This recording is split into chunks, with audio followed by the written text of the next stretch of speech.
Shannon here with animallovelanguages.com, your friendly neighborhood podcast host for Let's Talk to Animals, a podcast that all species can enjoy together. And today, for our third episode of 2024, the tipping point year, I wanted to focus on kind of the undercurrent that we are still dealing with in the aftermath of the last few years with the pandemic and the lockdown and the losses and the transitions that so many of us have had to go through. I have also noticed in my own work as an animal sensitive and intuitive and an animal communication teacher and facilitator that there have been tremendous numbers of soul animals crossing over to the spirit side.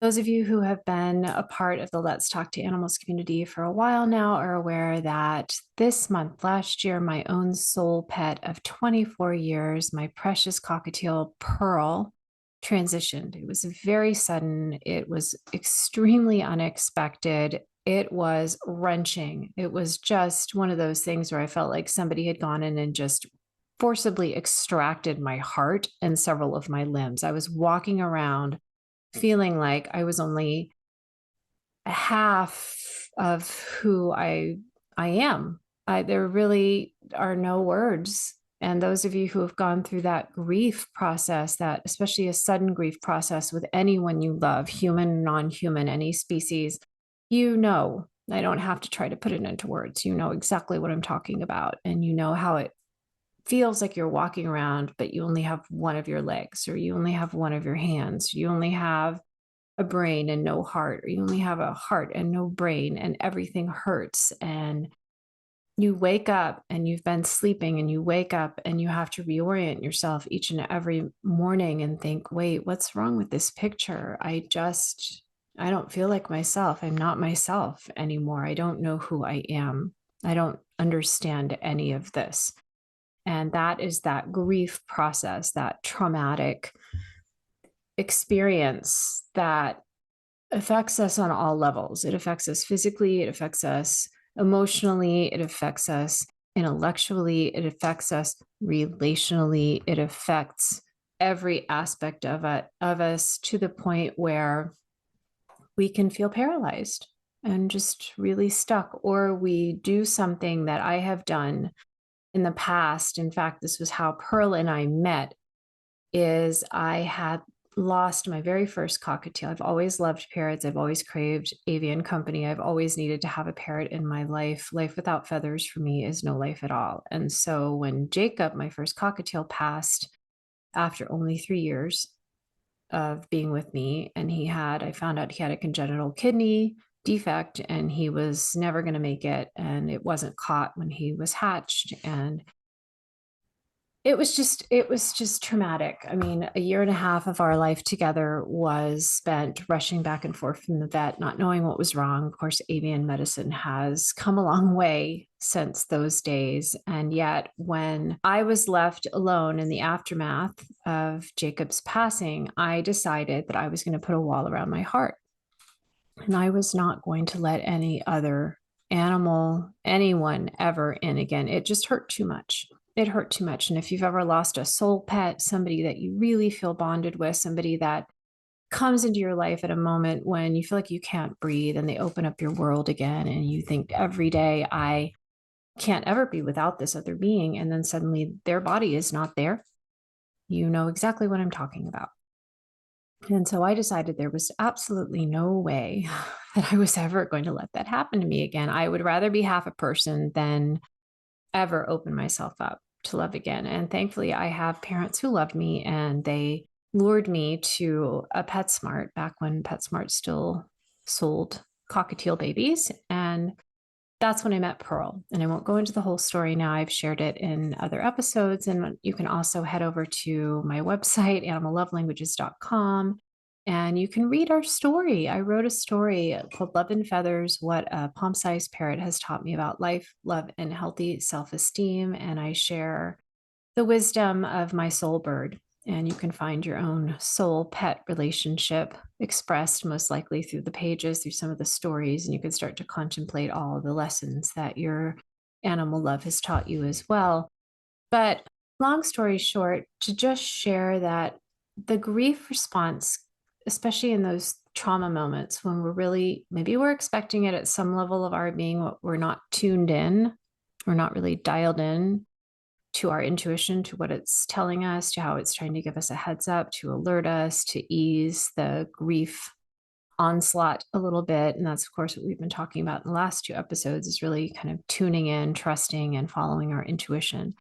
But this happened at a time when I was oblivious of all of that. I couldn't have been further away from describing myself as an intuitive being, or even really knowing that there was such a thing. And so I got really gridlocked in grief. And when I met Pearl, I hadn't healed from Jacob's grief, and I never really did. And I didn't discover this until Pearl passed a year ago this month. He passed in the exact same way that Jacob did. And the trauma that I felt and the grief response that I had was exactly the same. And that's when I really started to explore this grief response that we have. And of course, this time Pearl had brought me to animal communication. Through many, many years of hiring animal communicators, I developed the gift myself into a skill, and have now been able to share that with you. And through this podcast, through my private sessions and classes, through the animal communication courses that I teach. And I've also been able to really spend more time delving into what keeps us stuck in grief, because now it's much more intuitive for me to feel what is deeper than that surface level. It's like if you look at grief like an ocean, and at the bottom, deep down underneath the waves of the grief response, there's the continued connection. But then up there at the surface, there's this really choppy water and kind of this hurricane really going on at the surface, with these tremendous waves and the crashing and the thunder and the lightning and just the craziness of the response when it first happens, and how to move through that in the quickest way. And so that's why I've really called this podcast Fast Grief Recovery from Pet Loss, because I want to help you through that initial period by giving you some tools that have really worked well for me, that can help you dive beneath the waves that are inevitable and help you find the resilience and the reconnection that you need to survive and thrive and move forward. I've worked with too many pet parents over the last few years that get stuck in the grief itself. That initial grief response, the howling, the pacing, the desperation, the desire to go where they went. And I've been through that. I've been through that ringer, and I've been through it, and I've been through it, and I've been through it. And I've learned some things about how to move through that piece of the grief process rapidly. And I want to share those with you today, especially if you find yourself in that space right now, or if you're still in the early stages of moving through it, or if you're watching a beloved soul pet going through their transition period. Maybe they're in hospice, maybe they're beginning their final transition to the spirit side. Maybe you're really in that moment right now, or you're shepherding them through it, and you just can't see any further than the moment when their body is no more. I hope that this will be helpful for you. It's something that will hold us back if we let it. And most of us don't have enough tools in our toolkit to avoid getting stuck, getting trapped in the grief response. And so that's really my aim here, is to unstick you if you've gotten stuck, to give you some tools that have really worked for me, and also to give you kind of a heads up if this is, you're kind of looking down that tunnel yourself and you're not seeing a light at the end, you're seeing only more darkness. I want you to know that there's a lot more here that we can work with, and that there are some things that you can do starting right now to help you get unstuck, to help you raise your vibration, to help you enter into a better feeling state and to find the connection that still is available to you, even though your pet's body is no more. So I hope that makes sense to you. And you may need to listen to this podcast episode a couple times. Please do reach out to me if you have questions. But my ultimate goal is to be of service and share some things that have worked for me in hopes that they might be of value to you as well. And where I really want to start is actually with the word recovery itself. When I say fast grief recovery, what am I talking about? What does that even mean? Because we hear something like that and we think, oh, come on, don't belittle the grief process, or as if you really think I'm ever going to recover from this, let alone quickly. And I want to back up a little bit and talk about what the word recovery really means and what it means to me. When I say recovery, I'm looking at the classical definition. We're going back to the root words of recovery, and we're looking at the original meaning, which means to recover or to restore or to get back something that is in danger of being lost. And in the case of the grief response, what is in danger of being lost forever or for a time? What is it that has temporarily or forever gone missing that we desperately wish to have back? The primary valuable thing that we want, that we're looking for, is the connection. My pet's body has died.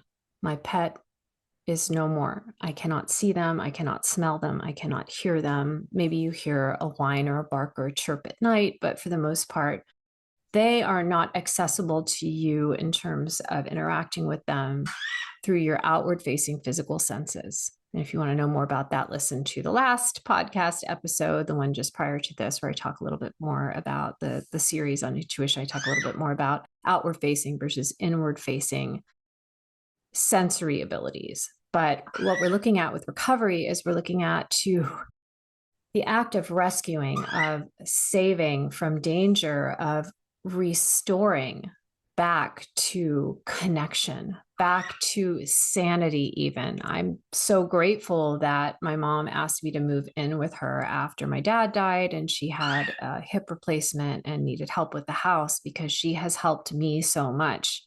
I felt like I was in danger of losing my sanity when Pearl first passed. And it's only because I am so aware of these tools and I have so much support in the interspecies communication community, as well as through my intuitive teachers and coaches and the people in my life through the work that I do, that I have been able to move through it as quickly as I can and establish a reconnection with Pearl. So what we're doing is we're rescuing you from the danger of being stuck in your grief forever. That is the recovery process. Come here, sweet baby. She's in her cage with the door open and she's calling for me to get her.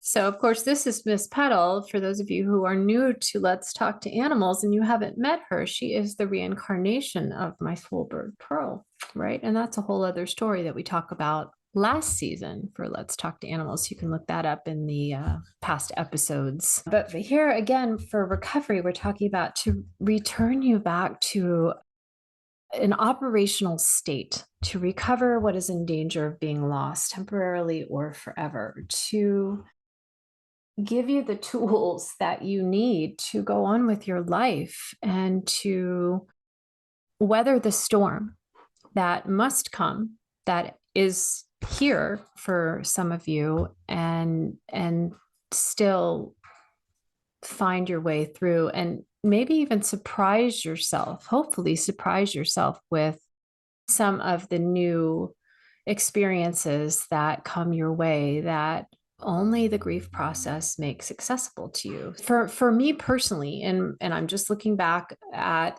the times that I've gone through extreme grief in a loss, either because an animal of mine went missing and I was never able to recover them, and I was never able to get any closure and find out what happened, or because an animal of mine, their physical body gave out and they transitioned to spirit. And here I am now with no animal to interact with on a physical level, on a sensory level and I'm feeling that catastrophic grief.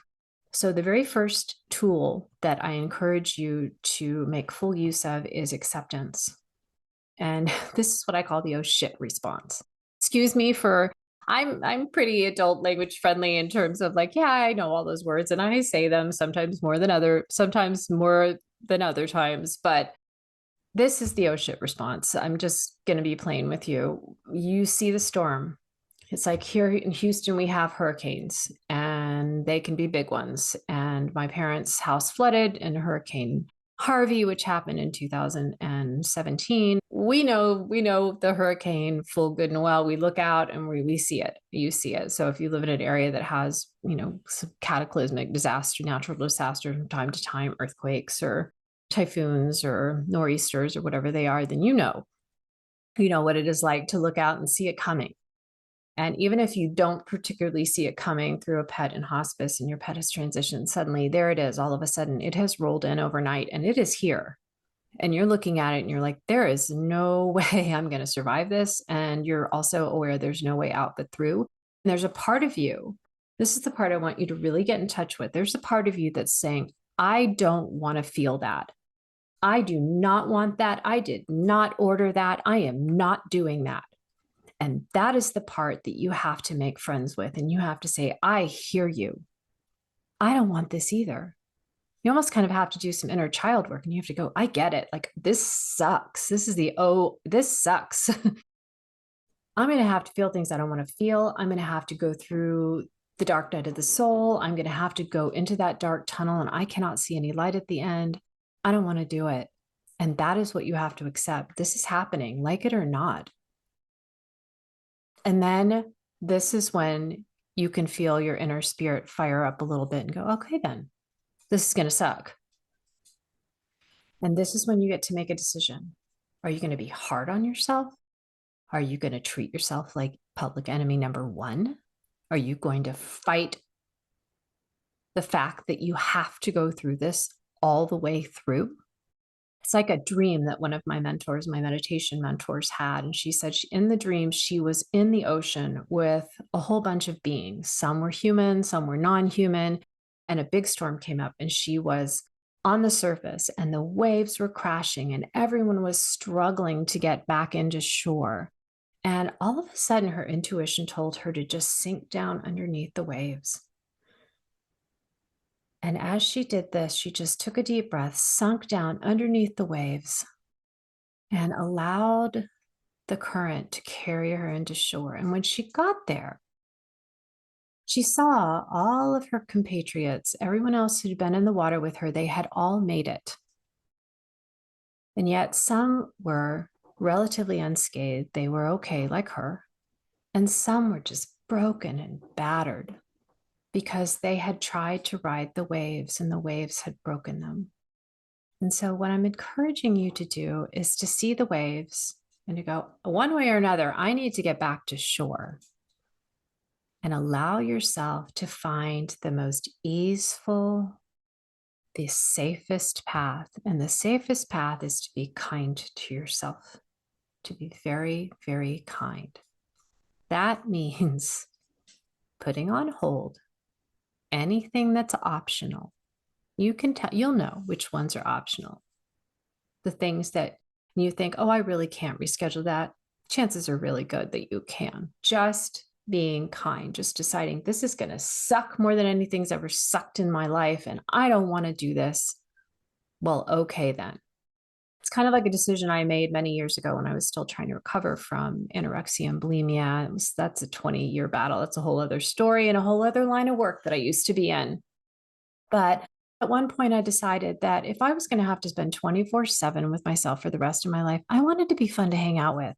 I wanted to befriend myself. And I started working on that. And it wasn't easy. I didn't like myself very much or really at all when I started doing that work, but I want to encourage you to befriend yourself through this process. And that starts with acceptance. That starts with partnering with yourself. That starts with talking to yourself like your best friend is right there with you 24/7 and saying, okay, yeah, this really does suck. I really don't want to I don't want to cry right now. I'm tired of crying. Crying again? Really? Well, okay, then, if that's what I really need to do. Really talking yourself through it. I don't want to.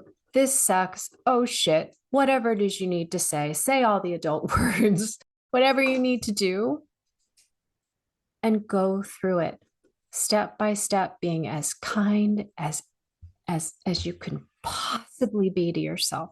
And this is how we shorten the necessary. We don't get out of it. This is part of what keeps us stuck. And I am no exception. I don't want to do it, so I'm just not. Well, guess what? That doesn't get me out of going through the grief process. What it does do is it keeps me stuck in it for longer.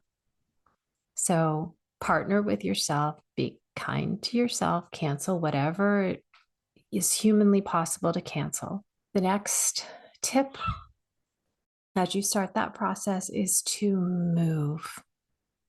This is not just one of the 4 fundamental pillars of success in animal communication that I teach to every single student that I work with.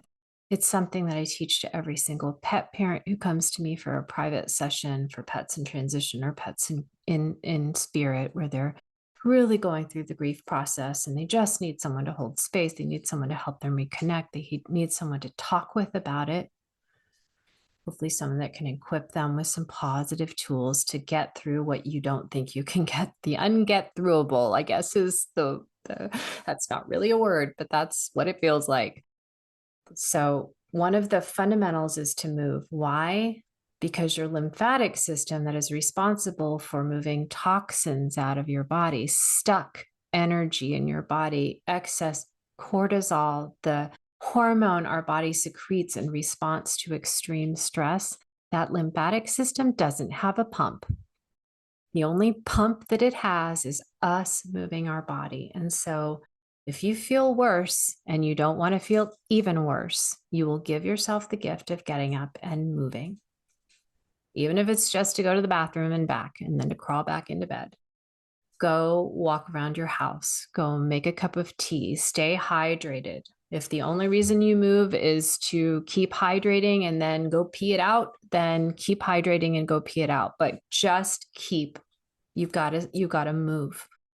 Go for a walk. I went to a local beautiful nature spot near my house, and I would just put my dark glasses on and I would walk and I would talk to Pearl and I would cry behind my dark glasses. Not saying you can't just cry right out in the open. Of course you can, but my grief felt very private to me. I knew I needed to move, but I wasn't ready to talk to anybody about it except Pearl. So I would go on these long nature walks and I would sit, there was a pond with some baby turtles in it and some little ducklings. And I would sit there and I would walk around the pond and I would talk to Pearl and I would talk to nature and I would say, how do you do this? You see death every day. You see loss every day. You see trauma every day. How do you do it? How do you stay alive? How do you keep supporting me and everyone else that's here on your land, on your water? And I would ask for help and I would move my body and I would move the cortisol out of my body. So you really need to move. It's not going to necessarily make you feel great, but it'll make you feel not as bad because you'll be getting some of that excess cortisol out of your body and getting your body moving again. And now the next tool is going to sound counterintuitive given what I just said, but you need to rest. Oh, you need to rest. The amount of energy it takes to grieve productively, to grieve actively, to be in those moments when the waters are the choppiest. The amount of energy it takes out of you is so tremendous. You could work out all day long and you wouldn't burn as much energy as you do just having a good cry. Because it takes all of you. It's kinetic, it's sensory, it's emotional, it's also intellectual. Every system is engaged in active, productive grief. And in order to recover every day, you need to rest, and you may not be able to rest on your normal schedule. It's important not to put an expectation on, okay, I'm going to sleep from 10 p.m. to 8 a.m., which is my normal schedule. That may not be possible when you're grieving. You may not be able to get to sleep so easily. You may not be able to stay asleep. So you need to rest when you can rest. If that means a nap at 3 p.m. in the afternoon, because that is when you can sleep, then that is when you should sleep. And if you cannot sleep, then I want to encourage you to rest productively. You can even cocoon yourself, kind of like an adult swaddle, if you're familiar with the practice of swaddling babies to kind of give them comfort. You can swaddle yourself. I do this by crawling in my bed. I have 2 body pillows. I put one on my front, one on my back. I pull the covers over my head and I put a pillow over my head. And it's like a pillow hug.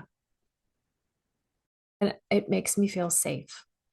And in the grief process, there isn't very much in this world that can make us feel truly safe, especially when we feel like we've lost the one being in our life who truly gets us, who truly loves us no matter what, and whom we truly love no matter what. There is almost nothing on earth that can make us feel truly safe.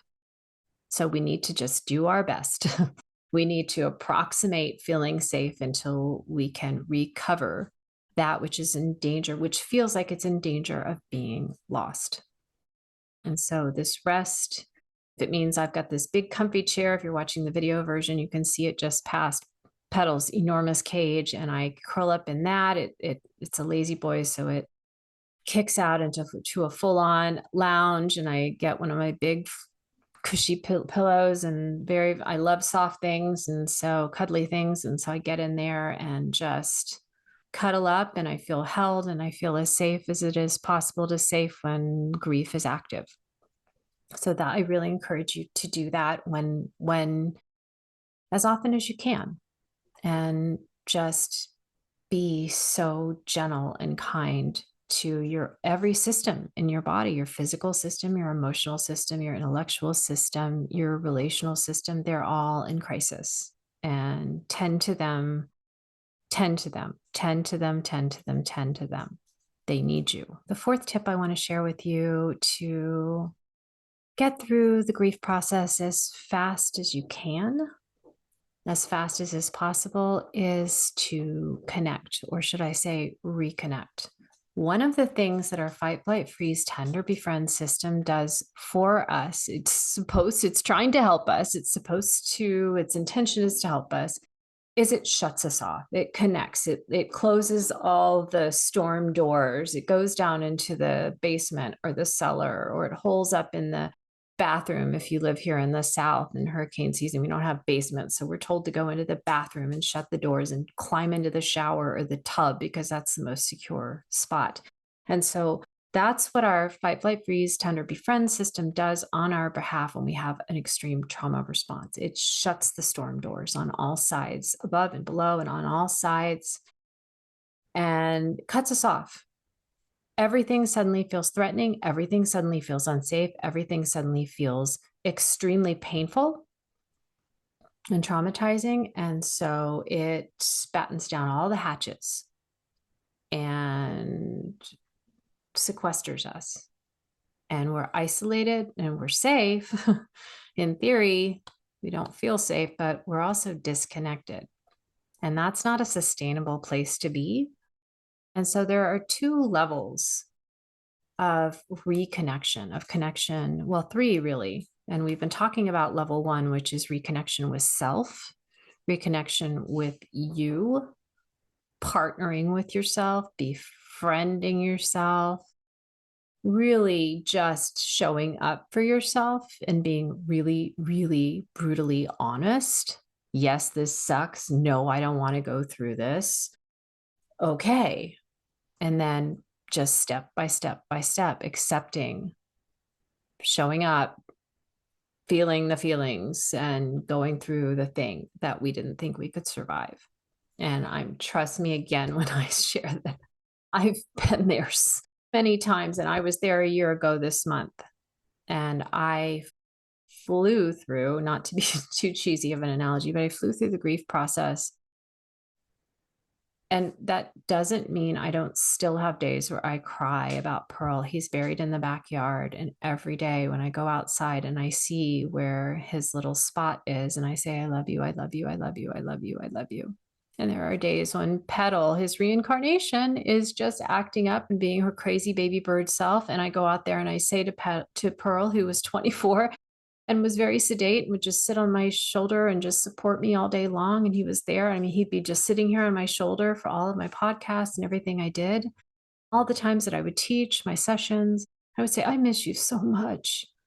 So I'm not saying that you're not still going to feel those feelings when they come up.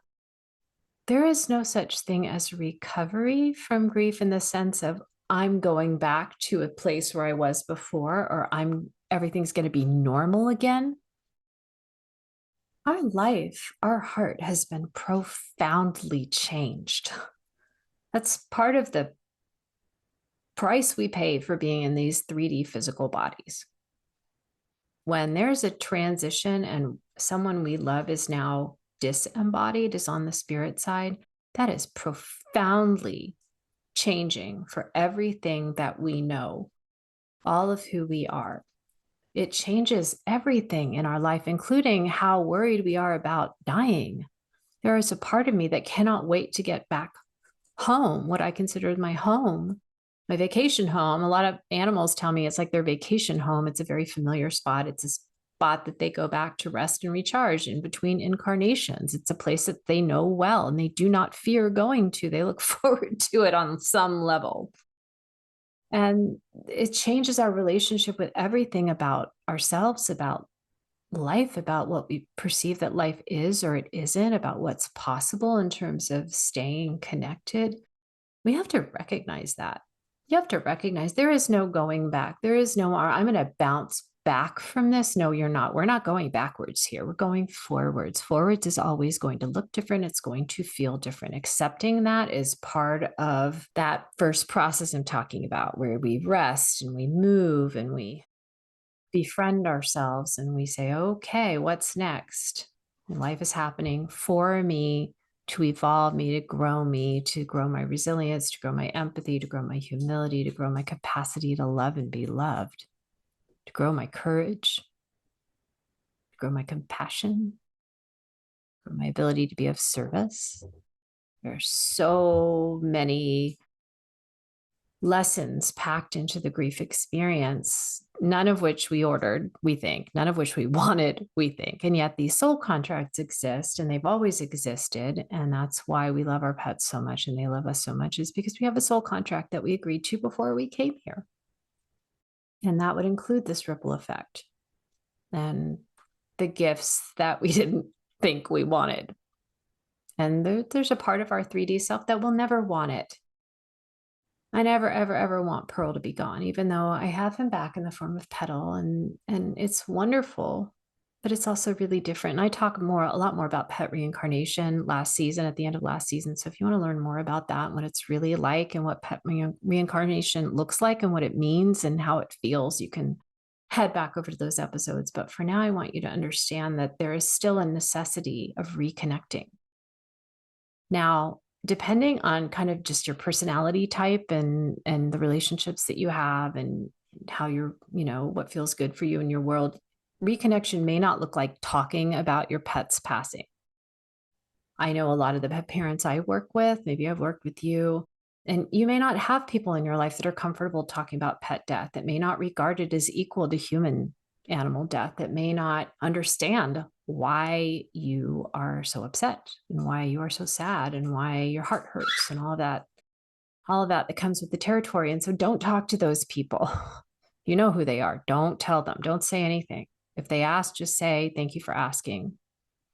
Thank you. That moves me that you asked. I really, really appreciate that. And don't give them any information about how you're actually feeling. Don't open up to people who are going to shut you down. That's my number one advice.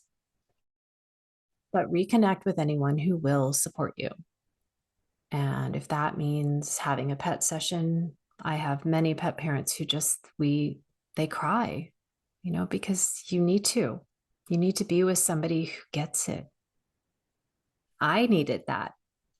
I needed so badly to be with people who could just stand there and be with me as I cried, could be on Zoom with me or on the phone with me, who would just check in with me on text. That's one of the wonderful things about learning animal communication, is you do gain access to a community of people who really do get it. They really can hold space and they really empathize and they really do not see division in value of a life based on what costume you're wearing, what species you are. a bird life and a dog life and a cat life and a human life do not come with different levels of value, different levels of grief worthiness. The love is all that matters. And so those human animals in your life, those individuals who can support you, do allow them to, even if you're not ready to talk about it, just accept their texts, send them a text back if you're not ready to talk, but just thank them and just let them know at least, because they can hold space for you, they can pray for you, they can support you. The other level of reconnection is deeper. And here we're going to get into a little bit of mechanics. So just listen. And if you're not quite ready to let it in yet, that's okay. You can always come back to this episode once the initial grief storm is really past. But I want to share something that goes a little deeper than what you'll find in most grief recovery kind of programs, or even, the 5 stages of grief and things like that, which is that part of the reason why grief is so painful for us human animals is that we really, really think that the connection is severed when the body is no longer viable, can no longer function. It can no longer host that animal's soul, their spirit, their energy. Whether you want to look at it from a scientific or a soul level or spirit level perspective, either way, the evidence is there that there's a difference between that physical organism, that body or costume, and the energy, the essence of the being inhabiting it. And I saw this so very clearly with my dad when he passed. I was lucky, I was blessed enough to be there when he took his final breath. And I had been doing Reiki with him. If you're not familiar, Reiki is a energy healing modality passed on actively through attunement from master to student. And Reiki was essential for my dad. And he was in a coma. He was tolerating the medications they were giving him to keep the comfort, the palliative care, the hospice care very poorly. He was not really able to metabolize. He was in a coma for 17 days with no fluid, no nothing, as his body shut down. And it was very difficult. And I was giving him Reiki every 4 hours when he took his palliative care medications. And it really, really helped him. Right after his spirit, his soul, his energy, the essence of who he is, passed out of his physical body for the final time, I tried once again to give him Reiki.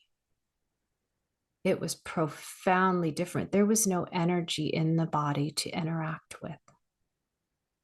If you've ever been there at that moment when a being you love of any species passes out of their physical body for the final time, you can feel it. You can feel it when you hold your hands over the physical form where they used to be, where they used to call home, and you can feel they're not home anymore.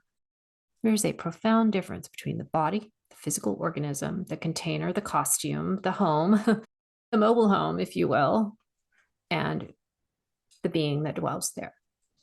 And so what happens is, because our education, our workplace training, even our relationship skills building is focused on the left brain, logical, analytical, rational mind, what happens is that's where we go to understand what's happened when our animal dies. And it can't access the part of us that's connected to our animal. And so it can't sense that the connection itself is still alive. And that's why it hurts so much, because there's a dichotomy going on inside. There's the part of us that's still connected and feels that connection. And then there's our left brain mind saying, you've lost them. You're disconnected. So what we feel and what we say to ourselves don't match up.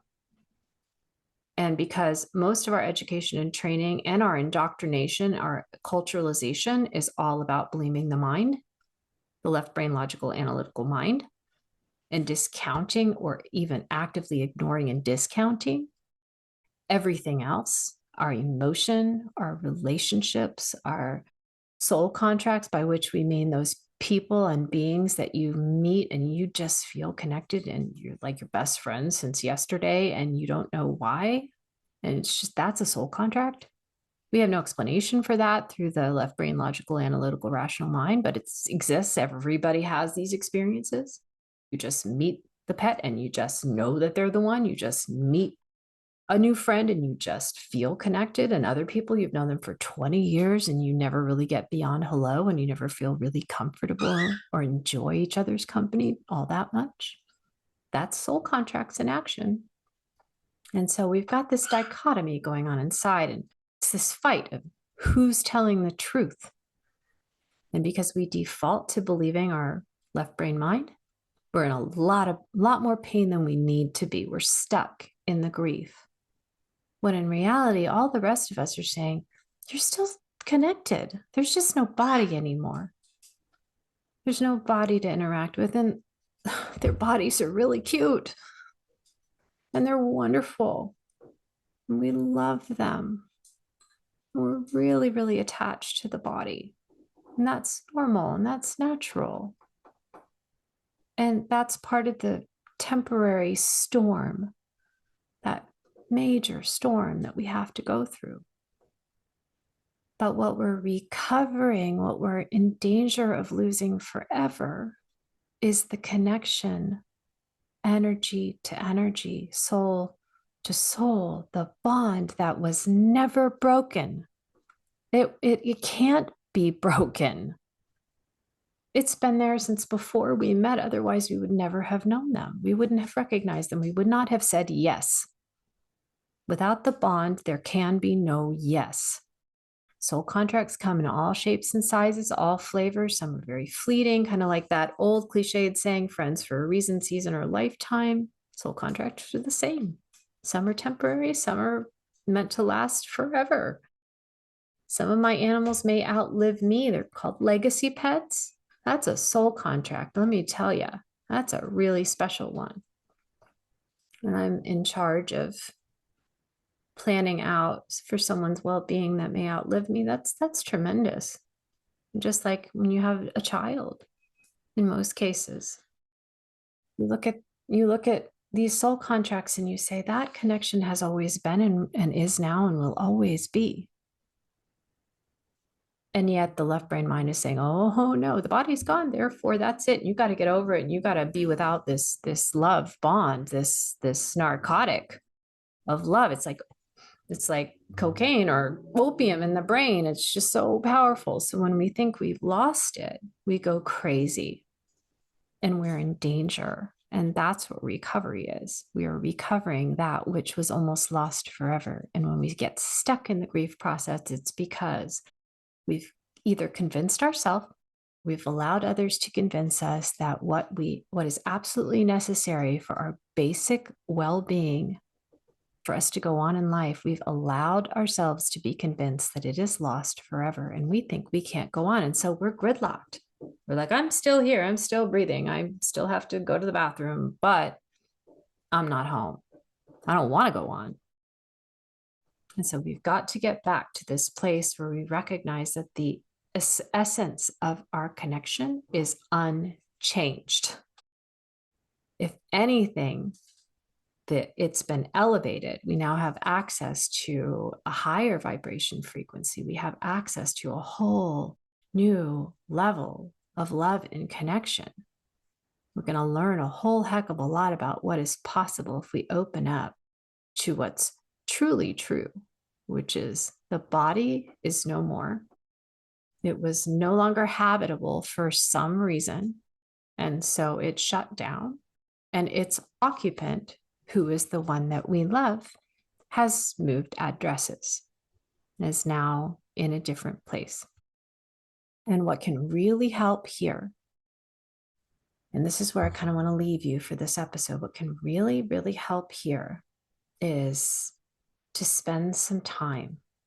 It's going to feel painful. You're going to resist it. Most likely you're not going to want to, because your left brain mind is going to say it's not productive. You're just going to be digging into an open wound. You're going to be pressing on an area, a bruise that already hurts. But in truth, this is the there's a difference between productive pain, like massaging a scar to soften the tissues and guard against adhesions, versus pushing yourself when you're injured and only making the injury is worse.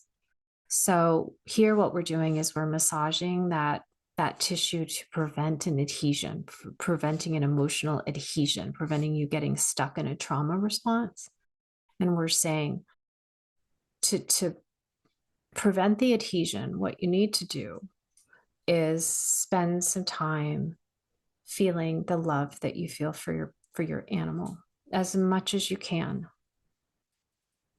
Feel the love. Watch videos. Sometimes I just watch Pearl's videos. Sometimes I just look at his picture.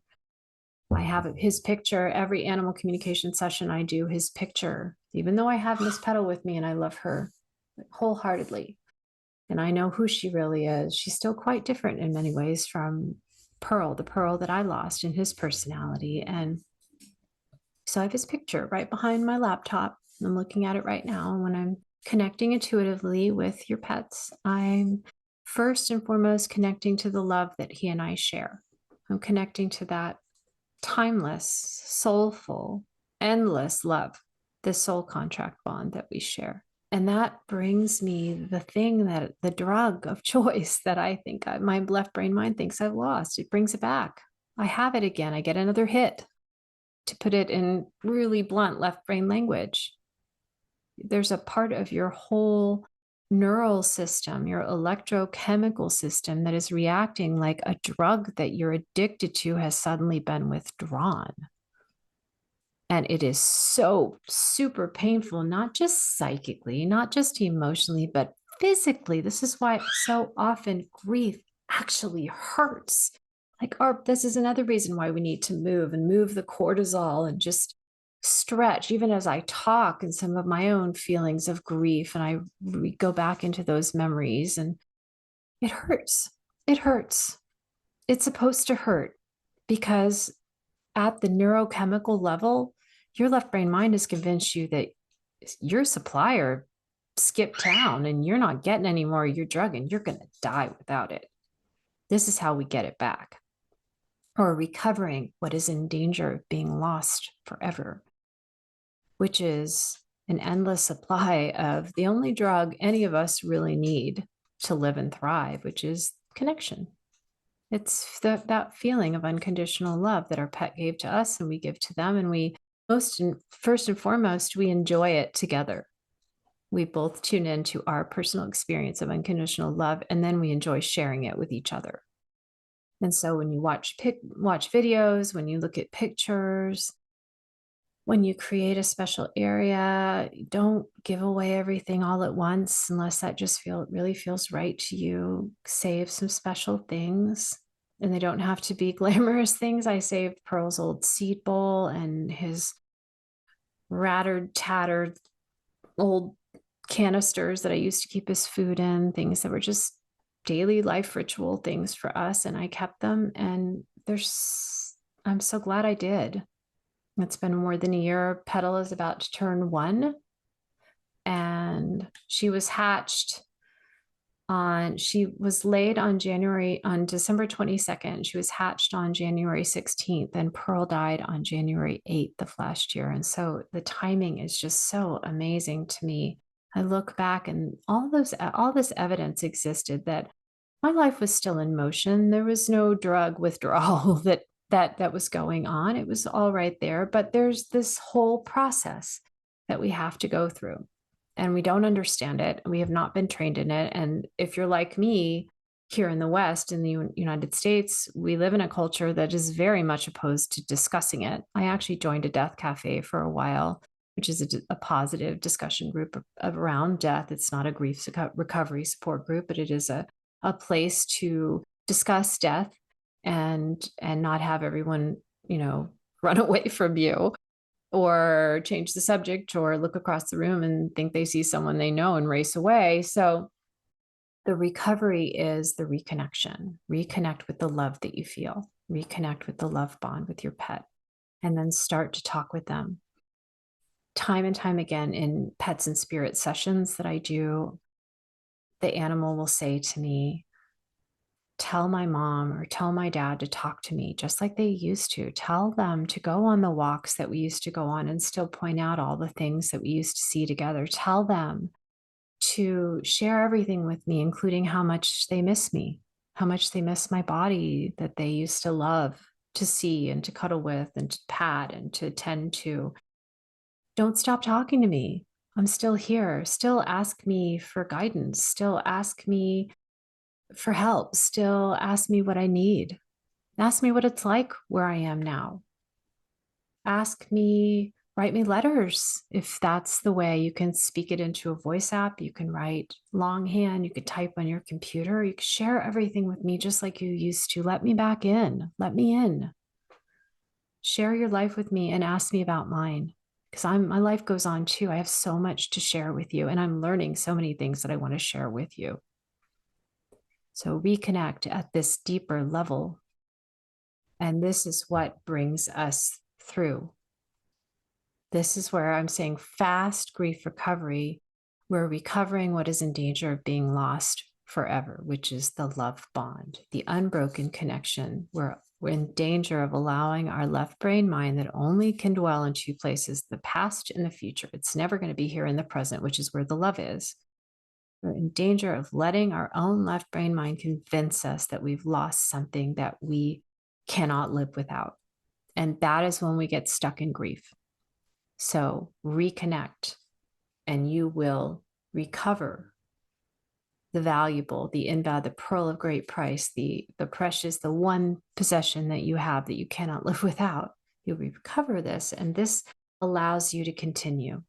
Not be a shell, not be a shadow, not be stuck in PTSD, but to continue forward and plan your next steps, whether that means you want to have a session and ask your pet if they will come back to you through pet reincarnation, like I did with Petal and Pearl.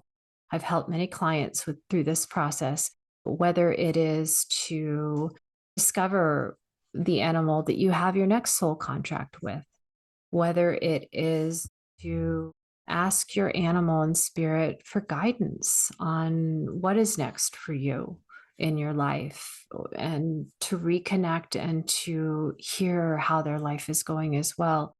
Whatever feels right for you. And that does not in any way, shape, or form imply that you need to rush right into having another animal in your life. You just take the time it takes and go through the process. And the most important thing, the big learning, the big valuable present that none of us think we ordered, none of us think we want, is the discovery that the body has nothing to do with the love.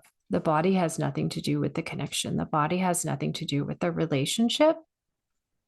The body is just the body. And that can be tough, especially those of us here in the West who've been really subjected to Western religious doctrine. And there's a whole reason for why that is the way that it is. But the doctrine that says we only get one chance, and the body is us, and that hasn't been my experience. I was raised in that culture and that indoctrinated just like the rest of us here, but that has not been my experience. And it's not what the animals tell me every day. And it's not what I've experienced myself with the animals that have passed out of their bodies. They have not passed out of my life, and I have not passed out of their life. And we still love each other just as much, whether there's a body present or not. So give this a try, especially if you are just moving through the first tumultuous hours or days of the grief response. Give this a try to recover what you never have to lose, what you've never lost, what you can never lose. And let me know how it goes for you. Let me know if there's any way I can support you. Let me know if you try on any of this for size and you maybe experiment with it, maybe you play around with it, maybe you alter it in a way that works better for you. I'd love to hear about that. And just know that your animal is waiting to reconnect with you. And I send you all of my love with all of my heart. Okay. So do keep in touch. Do let me know how it goes for you. If you're listening to this on behalf of a friend who's going through a grief storm, please do send this episode link to them. And if they're open to it, hopefully it will be a source of support, welcome, compassion in a world that still is all too uncomfortable in many places, talking about death and grief, regardless of which species it is who's crossed over out of their body. And please do let any grief support communities that you're participating in, especially those focused on animals and pets, let them know that this is a resource that they can make use of as well. So I send you all my love. I'll be back with you in 2 weeks, and we can reconnect. And all my love with all my heart. All right, bye for now.